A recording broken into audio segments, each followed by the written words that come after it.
समस्त विद्यार्थियों का हार्दिक स्वागत है। पिछले लेक्चर में हम लोग दर्पण की फोकस दूरी का सूत्र पढ़ चुके थे। आज के लेक्चर में हम लोग गोलीय दर्पण द्वारा रेखीय आवर्धन पढ़ेंगे। अब रेखीय आवर्धन होता क्या है? किसी भी गोलीय दर्पण के द्वारा बने प्रतिबिंब की लंबाई तथा वस्तु की लंबाई के अनुपात को रेखीय आवर्धन कहते हैं।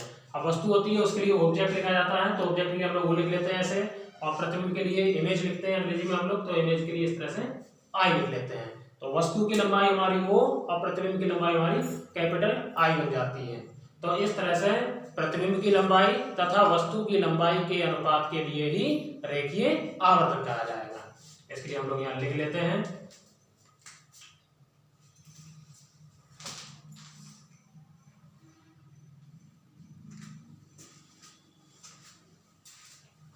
गोलीय दर्पण द्वारा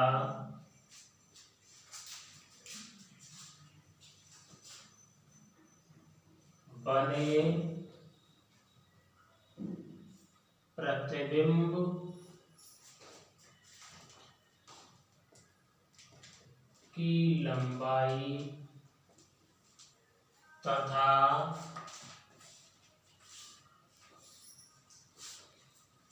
वस्तु की लंबाई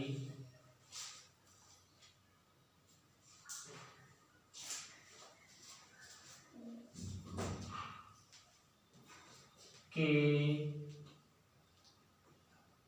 अनुपात को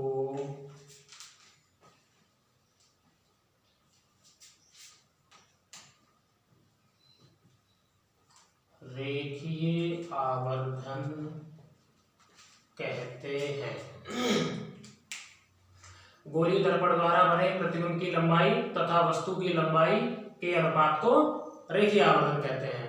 अब वस्तु की लंबाई के लिए हम लोग यहाँ पर ऑब्जेक्ट बोल रहे हैं तो ओ मान लेते हैं, प्रतिबिंब की लंबाई के लिए कैपिटल आई मान लेते हैं। अब जो रेखीय आवर्धन होता है उसके लिए स्मॉल एम से प्रदर्शित करते हैं, तो उसके यहाँ लिख देते हैं इसे स्मॉल एम से प्रदर्शित करते हैं। इसे स्मॉल एम से प्रदर्शित करते हैं। अतः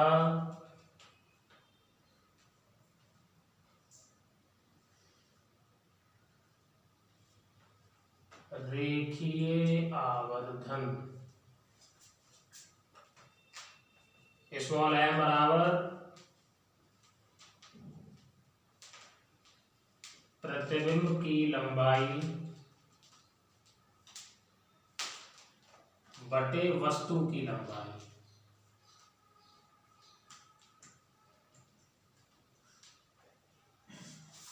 स्मॉल एम बराबर प्रतिबिंब की लंबाई और बटे वस्तु की लंबाई।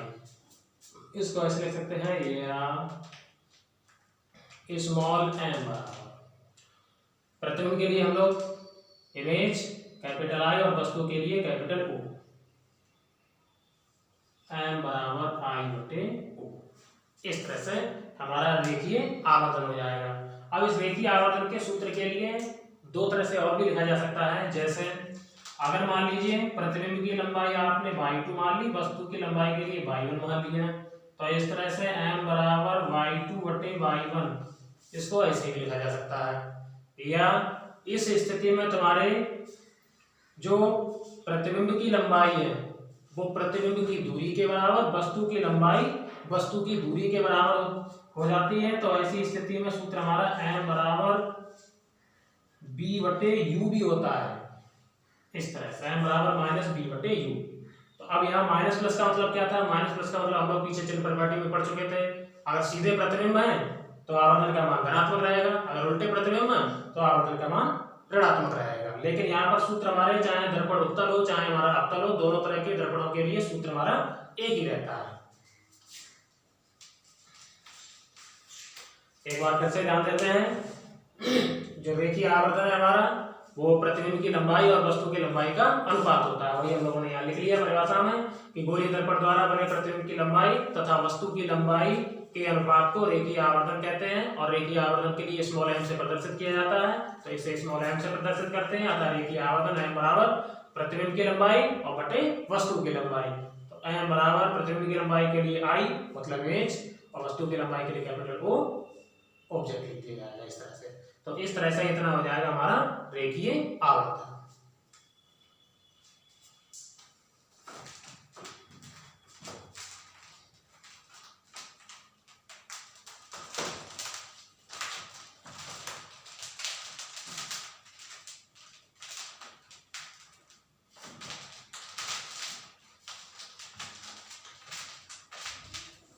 और रेखीय आवर्धन का कोई मात्रक होता नहीं है क्योंकि दोनों की लंबाइयां होती हैं बटे में, इस वजह से उसका कोई मात्रक नहीं होता है। आगे डालेंगे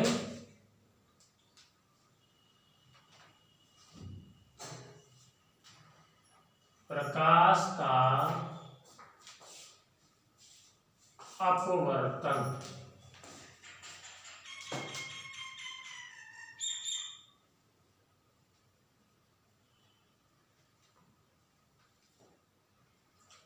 रिफ्रैक्शन ऑफ लाइट। प्रकाश का अपवर्तन, रिफ्रैक्शन ऑफ लाइट। अब प्रकाश का अपवर्तन क्या है?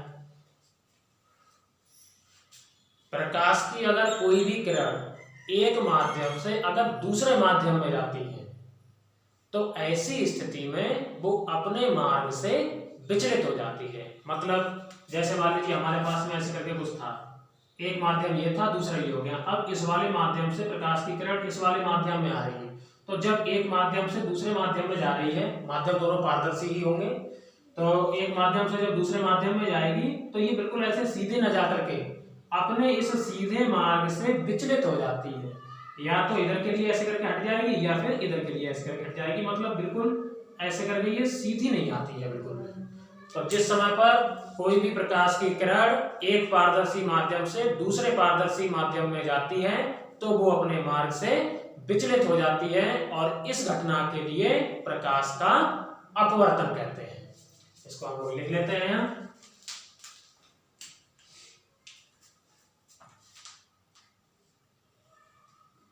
जब प्रकाश किरण एक पारदर्शी माध्यम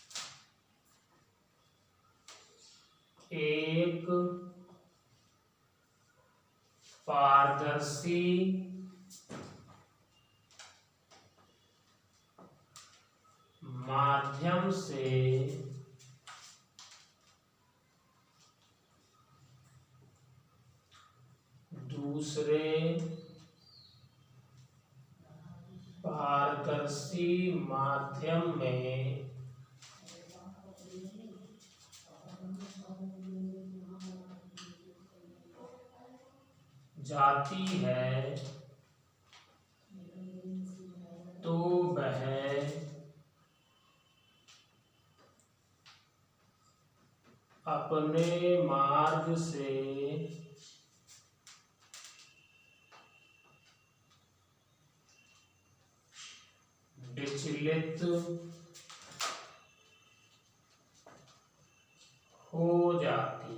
विचलित हो जाती है। इस घटना को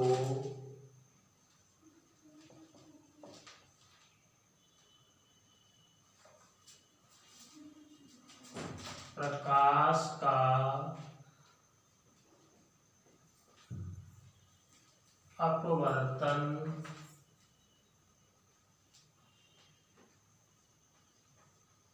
कहते हैं। जब प्रकाश किरण एक पारदर्शी माध्यम से दूसरे पारदर्शी माध्यम में जाती है तो वह अपने मार्ग से विचलित हो जाती है और इस घटना के लिए ही प्रकाश का अपवर्तन कहते हैं। अब कौन सी स्थिति में ये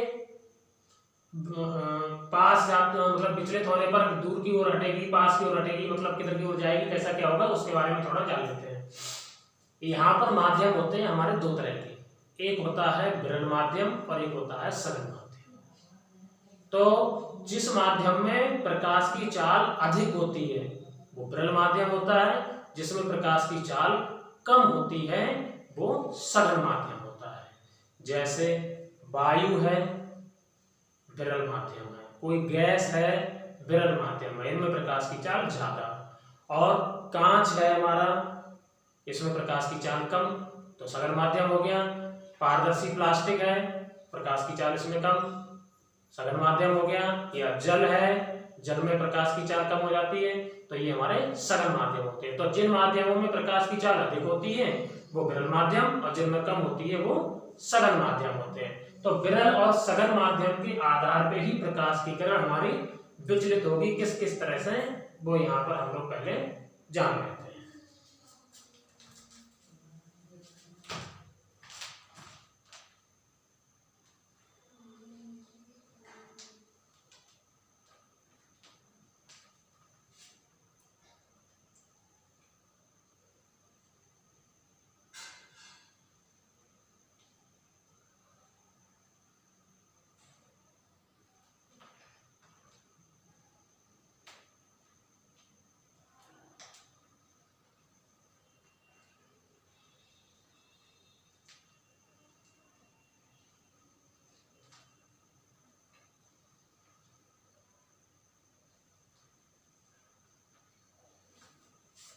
यहाँ पर हमारा ये पारदर्शी तल हो गया।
देख लिया यहाँ अपवर्तन के लिए।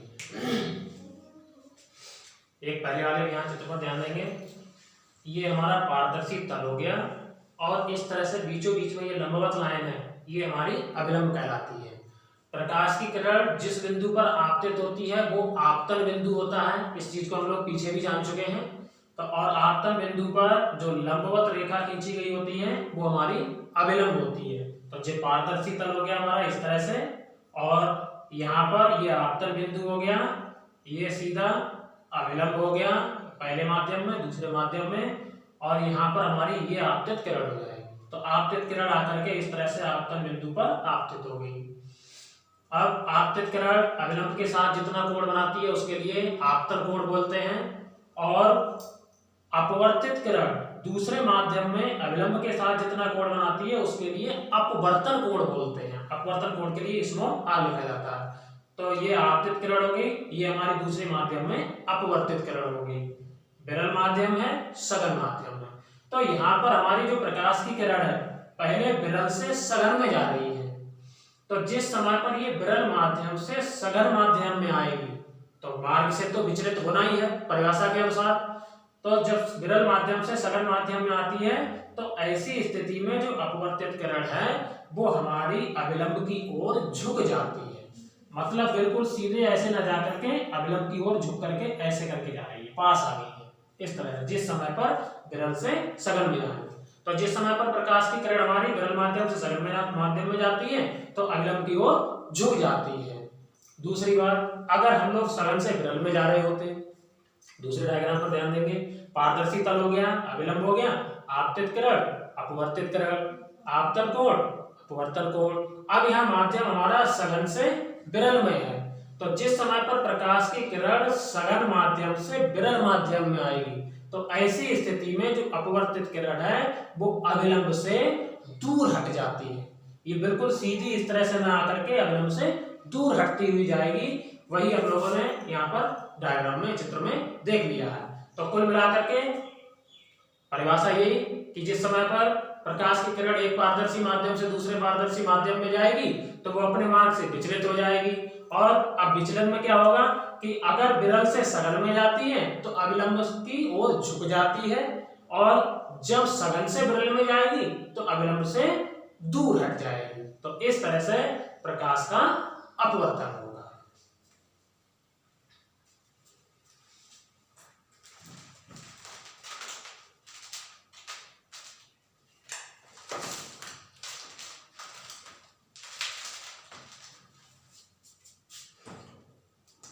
अब जिस तरह से हमारे परावर्तन के दो नियम होते थे उसी तरह से हमारे अपवर्तन के भी दो नियम होते हैं। तो हेडिंग डालेंगे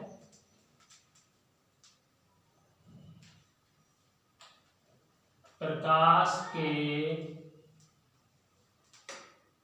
अपवर्तन के नियम।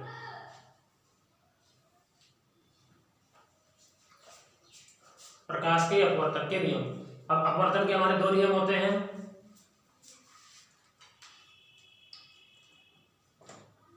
प्रकाश के अपवर्तन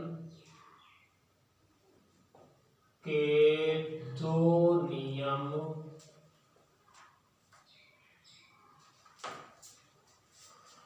होते हैं।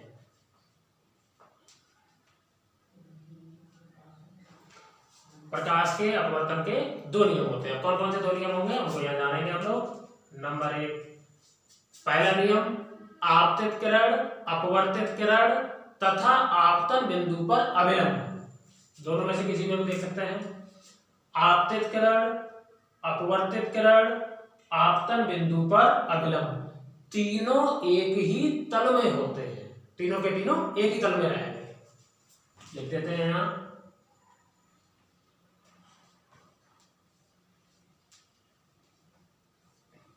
आपतित किरण,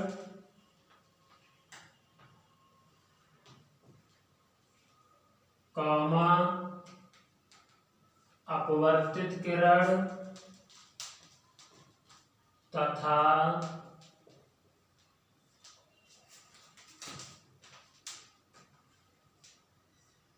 आपतन बिंदु पर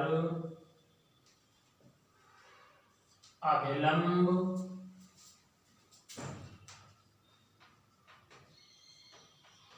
तीनों एक ही तल में होते हैं। आपतित किरण, अपवर्तित किरण तथा आपतन बिंदु पर अभिलंब तीनों एक ही तल में होते हैं। नंबर 2, दूसरा नियम क्या है?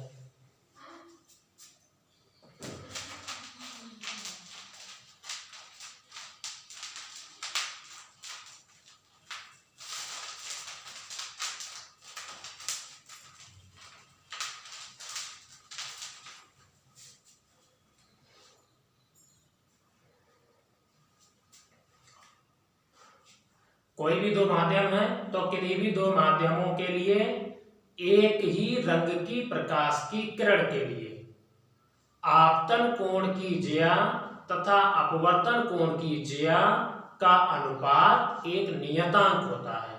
ज्या का मतलब होता है साइन। अंग्रेजी में आप लोग साइन थीटा कॉस थीटा पढ़ते हैं। इस तरह से आपतन कोण की ज्या मतलब साइन आई और अपवर्तन कोण की ज्या मतलब साइन आर। इन दोनों का जो अनुपात होता है वो एक नियतांक होता है। फिर से एक बार सुन लेते हैं। किन्हीं दो माध्यमों के लिए प्रकाश के किसी एक रंग के लिए आपतन कोण की ज्या तथा अपवर्तन कोण की ज्या का अनुपात एक नियतांक होता है। तो नंबर 2 यहां लिख लेते हैं हम लोग। आपतन कोण की ज्या, इसको बोलेंगे हम लोग इस तरह से साइन आई तथा अपवर्तन कोण की ज्या मतलब साइन आर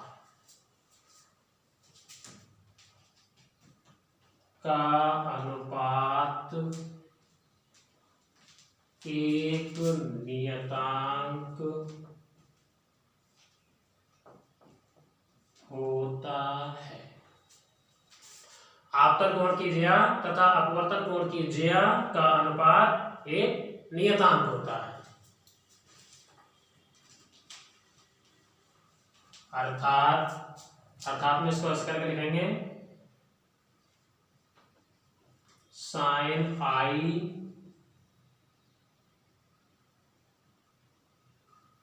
बटे साइन आर बराबर में इसको ऐसे करके लिखते हैं 1n2 बराबर n2 बटे n1 और बराबर लिखते हैं नियतांक।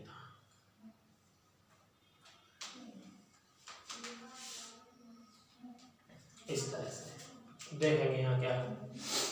साइन आई बटे साइन एन बराबर 1n2। यहाँ जो स्मॉल एन लिखा हुआ है इस स्मॉल एन के लिए अपवर्तनांक बोलते हैं, रिफ्रैक्टिव इंडेक्स, अपवर्तन का अंक। तो स्मॉल एन हमारे यहाँ अपवर्तनांक है। तो 1n2 का मतलब हुआ, 1 का मतलब हुआ पहला माध्यम, 2 का मतलब हुआ दूसरा माध्यम। तो इसको हम लोग ऐसे पढ़ते हैं पहले माध्यम के सापेक्ष दूसरे माध्यम का अपवर्तनांक। और n1 का मतलब हुआ केवल पहले माध्यम का अपवर्तनांक और n2 का मतलब हुआ केवल दूसरे माध्यम का अपवर्तनांक। तो 1n2 का मान n2 बटे n1 होता है और ये चीज हमारी नियत रहती है, मतलब नियतांक होती है। तो बराबर नियतांक लिख दिया है। तो आपतन कोण की ज्या साइन आई बटे अपवर्तन कोण की ज्या साइन आर बराबर नियतांक।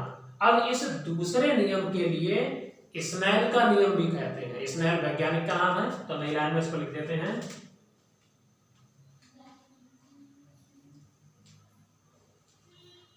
इसे स्नेल का नियम भी कहते हैं। एक बार नियम के लिए फिर सुन लेते हैं। यहाँ दो नियम है अपवर्तन के हमारे, आपतित किरण, अपवर्तित किरण तथा आपतन बिंदु पर अभिलंब तीनों एक ही तल में होंगे। और दूसरा आपतन कोण की ज्या अपवर्तन कोण की ज्या का अनुपात एक नियतांक होगा। साइन आई बटे साइन आर बराबर 1n2 बराबर बराबर N2/N1 बराबर नियतांक, और इसके लिए स्नेल का नियम भी बोले।